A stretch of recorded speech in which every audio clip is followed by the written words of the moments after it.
Bien, vamos a trabajar ahora con otra de las opciones que es bastante utilizada en ensamblajes, como son los ejes.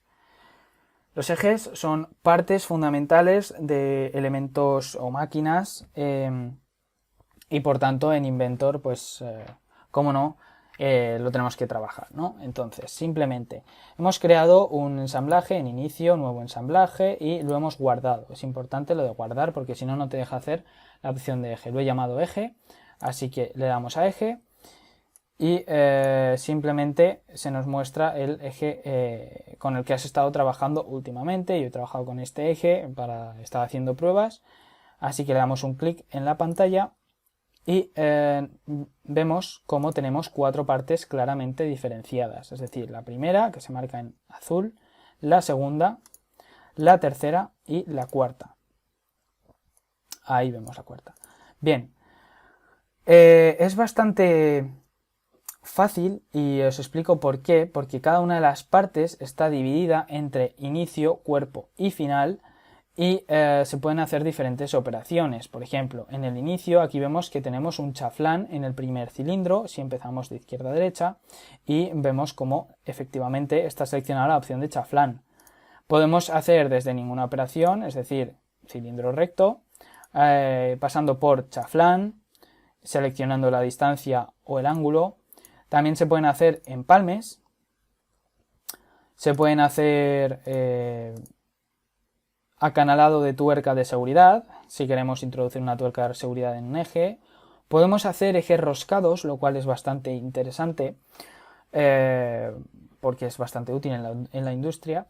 Se pueden realizar acanalados de ranura normales, si queremos, por ejemplo, no sé, se me ocurre introducir una chaveta en un eje, lo cual es bastante común.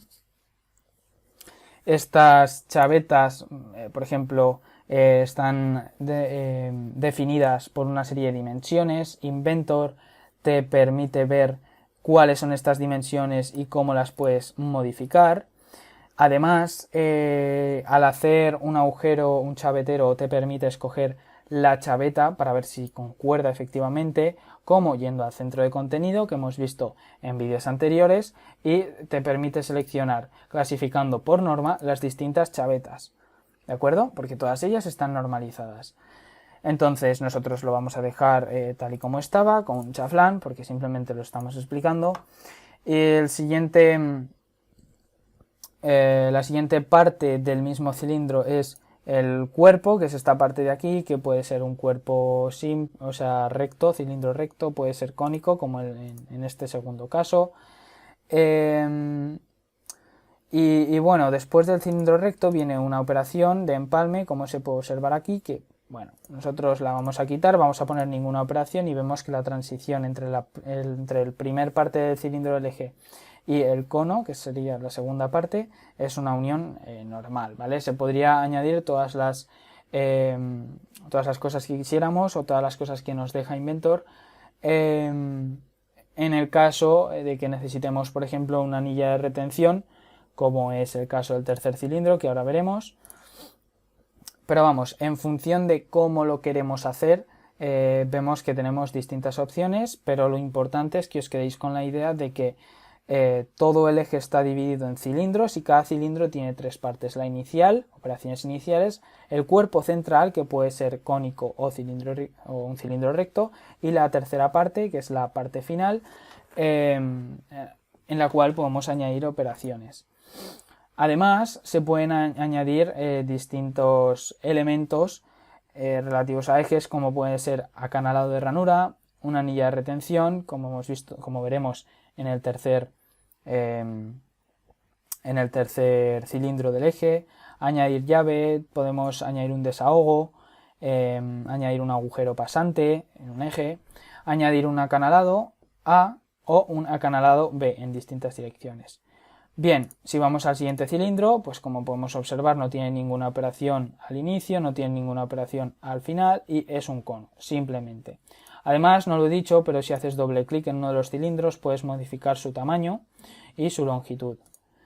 En el tercer caso tenemos que se puede desplegar un más, eso quiere decir que hemos añadido un anillo de retención, que es el que se corresponde con esta parte, y veremos cómo queda. Bien, lo vamos a dejar tal cual está aquí, es decir, ninguna operación delante, el cuerpo cilindro recto, ninguna operación detrás. Bueno, vamos a hacerle un chaflán por ver cómo quedaría. Tenemos una anilla de retención, lo cual se puede modificar tanto su dimensión D como la L como la X, que es esta de aquí, su distancia con respecto a la superficie inicial de la izquierda. Se puede modificar esta posición, es decir, medida desde la primera lista, medida desde la última lista, y como digo siempre, o al igual que con las chavetas, se puede elegir la anilla de retención que correspondería con el agujero que se está diseñando en el eje. Le vamos a dar a aceptar para que veáis cómo queda. Y el último cilindro es simplemente un cilindro. A ver, esto realmente no es un eje funcional porque aquí hay una concentración de tensiones bastante grande, pero simplemente he querido poner este cilindro de 25 milímetros para que, porque vamos a introducir un rodamiento de diámetro interior de 25 milímetros para que veáis cómo se puede introducir rodamientos desde este mismo menú. Bien, simplemente le damos a aceptar. Se puede añadir, además de secciones, un taladrado en cualquiera de las dos superficies, tanto izquierda como derecha, y se pueden añadir desde este menú distintos, más cilindros. Se pueden añadir desde aquí, es decir, insertar cilindro, se puede dividir la sección seleccionada, uno de los cilindros, por ejemplo, se puede insertar un cono directamente y también se puede insertar un polígono, es decir, los ejes a veces tienen forma de polígono, no suele ser muy habitual, pero se puede realizar. Yo voy a eliminar este de aquí. A ver, ya me ha hecho caso. Vale, le doy a aceptar, aceptamos y ahora en que cargue hacemos clic y ya tenemos el eje. Voy a ponerle un color un poco más oscuro para que se, para que se vea mejor, por ejemplo negro. Bien, aquí tenemos el eje en el que tenemos uno de los cilindros, que es este de diámetro 25, como ya digo, donde vamos a introducir el rodamiento. Vuelvo a destacar que esto no es un eje funcional porque aquí hay una concentración de tensiones bastante grande y depende para qué aplicaciones, pues este eje pues no serviría para nada porque se rompería. Pero es un ejemplo meramente ilustrativo, como casi todos los que estamos viendo aquí, para que aprendáis a trabajar con el entorno de trabajo en función de las diferentes exigencias de las piezas que diseñéis, pues tendréis que seguir un patrón u otro de diseño. En este caso, por ejemplo, si vamos a utilizar un rodamiento en nuestro eje, es decir, vamos a tener un rodamiento acoplado en alguno de nuestros cilindros del eje, simplemente le tenemos que dar a la opción de rodamiento y vamos a escoger, voy a poner el eje aquí a la derecha,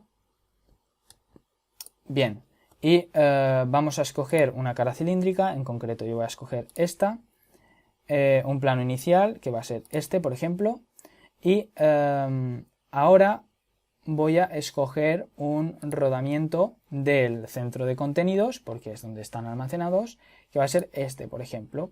Como vemos, tiene diámetro interior 25, cabe perfectamente en el cilindro, en el cilindro del eje en donde lo quiero poner. Voy a escogerlo, le voy a dar a aceptar, le voy a dar a aceptar de nuevo y vemos cómo lo he metido en un lugar que no se correspondía porque está aquí dentro del eje. Por tanto, simplemente la coincidencia la voy a editar. No, voy a suprimir el rodamiento y voy a meterlo de nuevo. Vale. Vengo al eje, suprimo el rodamiento y vamos a hacer los mismos pasos. Para ello vamos a rodamiento en esta cara cilíndrica con respecto a esta, pero quiero que el rodamiento esté, pues por ejemplo aquí, podrías poner un desfase medido. Y quiero que sea, por ejemplo, importante lo de cargar desde el centro de contenidos el rodamiento, ya nos aparece aquí, tiene diámetro interior 25, le damos a aceptar y le damos a aceptar. Ahora sí que nos introduce el rodamiento y por eso he puesto el eje en negro para que se vea perfectamente cómo el rodamiento está perfectamente alojado en el cilindro, en el cuarto cilindro empezando de izquierda a derecha de nuestro eje. Así que sin más, así hemos visto las opciones de eje y de rodamientos. En el siguiente vídeo veremos cómo hacer engranajes e incluso muelles. Pero eso lo dejamos para siguientes vídeos para que no se haga demasiado largo y espero que os haya servido útil. La verdad que rodamientos en ejes es algo que se utiliza bastante porque permite el movimiento de giro con respecto a un eje de una pieza determinada, así que os aconsejo que hagáis nuevos proyectos que tengan ejes y rodamientos y probéis diferentes diseños en concordancia con las exigencias, como ya digo, de vuestros prototipos. Así que os espero en el próximo vídeo.